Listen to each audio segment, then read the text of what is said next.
Alright guys, so I've gone ahead and sanded these down to 800 grit. I finished off using 800 by hand across the sides, of course, and across the top. So they're very smooth now. And now it's time to oil them. I did clean them off. I'm just making sure there's no dust on them because this workspace isn't always the cleanest. So what I've got here is some mineral oil. That's the appropriate stuff to use. I think we already talked about this. It's food safe. Sometimes it's used as a laxative. And it's really what butcher block oil is. So it's pretty cheap to get mineral oil, or you can pay more for the same thing in a container that says butcher block oil, I think. Anyway, so I'm going to use that. And you can of course just apply it with a cloth or a shop towel. So I'm going to grab myself a fresh shop towel here. But for my first coat, what I'm going to do is apply it using some 1500 grit sandpaper to really kind of polish it up, make sure I'm getting that wood as smooth as possible, and use it to kind of create some very fine sawdust that is going to get caught down in the... There are little bits of open grain here, and what it's going to do is the oil and that sawdust is kind of going to fill that in just a little bit. And then I'm going to wipe off all the excess so I don't end up with sawdusty oil on top. So that's my first coat. I'm going to take some of this, put it on here, be fairly liberal about it. Remember, this is what we're looking at right now. Now watch and see what happens when I put this on. I'm going to sand with the grain mostly here.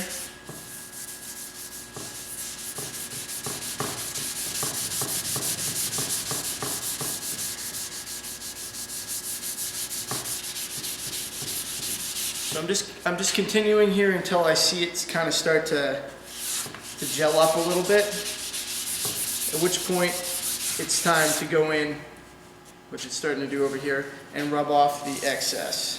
So pull that excess off of there. You can see it's kind of dirty because it's got the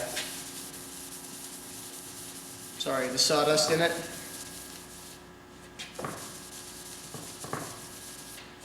All right.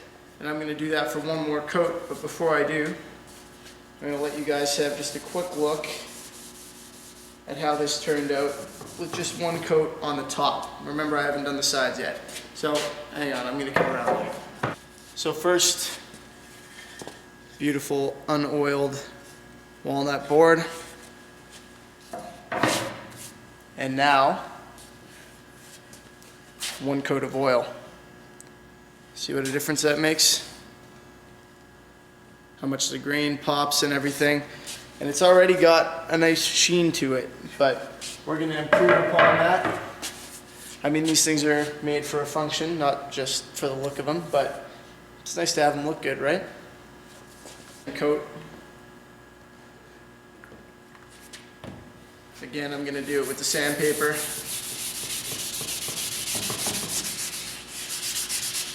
And I'm going to go in and do the same on the edges after I'm done the top here. Going across the grain a little bit here in circles to make sure I'm working that stuff in.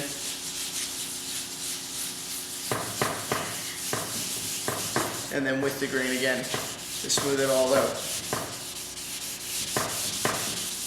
So just keep working it until it starts to tack up, just like that first coat. This one will take a little longer because it's already got a coat on there, so it's a little less dust in it, and it sits on top a little more because some of the stuff is already soaked in. So just be patient with it.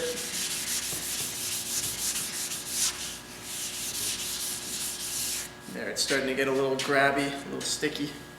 So we'll just pull off the excess here.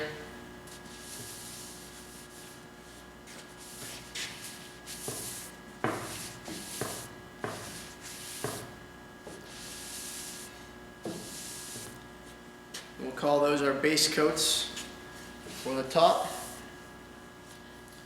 Now, this already has some oil on it, but what I'm going to do is just put a little more on there because it won't stay on the edges by itself. And I'm going to go in and do the same thing on the edges of this.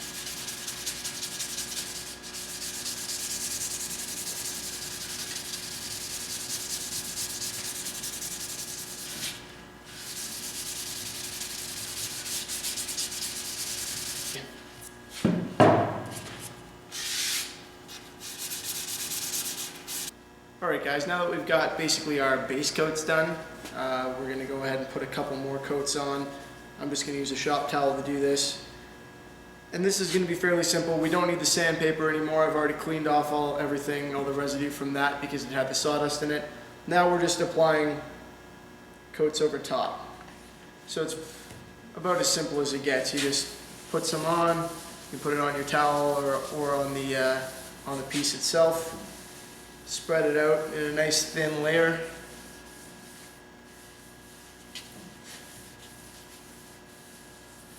Hit the edges as well. Your hands will feel real soft after doing this, by the way.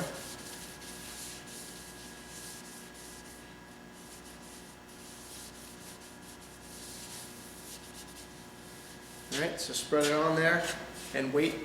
Luckily I have two to do, so while I'm waiting for that one, I'm going to apply a coat to this one.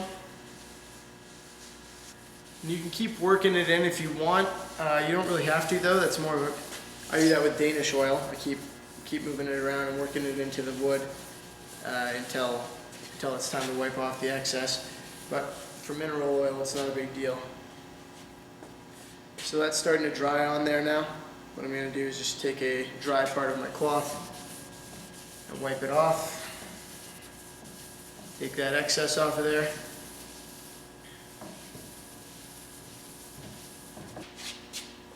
Let me give that probably 3 or 4 minutes to dry, and then I'm going to do it all again. Do the same over here. Time to take off the excess. The last step that I like to do, and this is by no means mandatory, it's not even typical, it's kind of just a thing that I've never heard of anyone doing, that I've developed a habit of doing as one of the techniques that I like. Up until now, sorry, I'm going to explain the background first. Up until now, we have applied our coats and done the typical oil thing, waited for them to dry somewhat, and then wiped off the excess. And I told you to avoid letting it sit on there too long, or the excess is going to be tougher to take off. Which is fine, all fine and good, and really that's all you need to do. You can build up as many coats as you want that way, and eventually you'll get a fairly shiny board if you want that.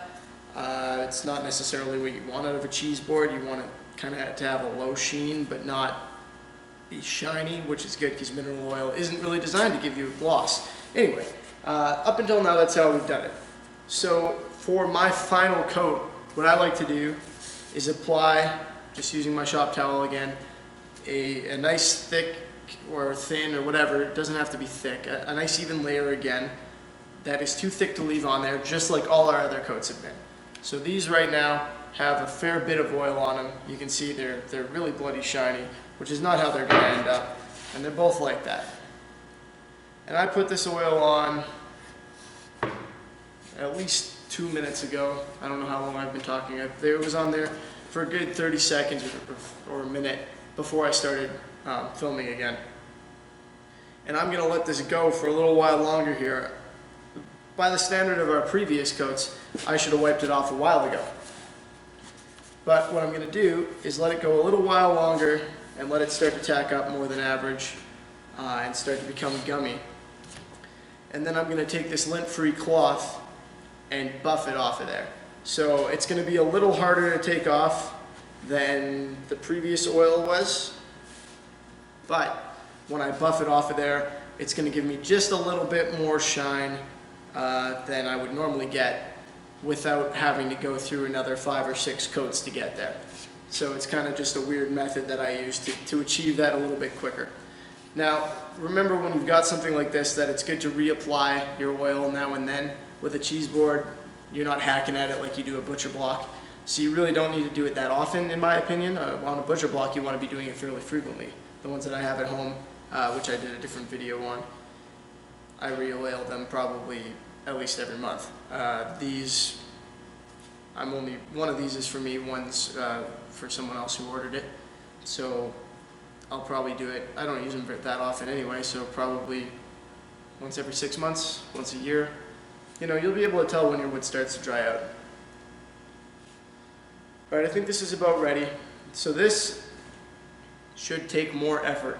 Like I said, this is going to be harder to get off of there, and I'm going to act like I'm buffing off wax off of a vehicle and really pull this off kind of aggressively and let it shine up using this cloth.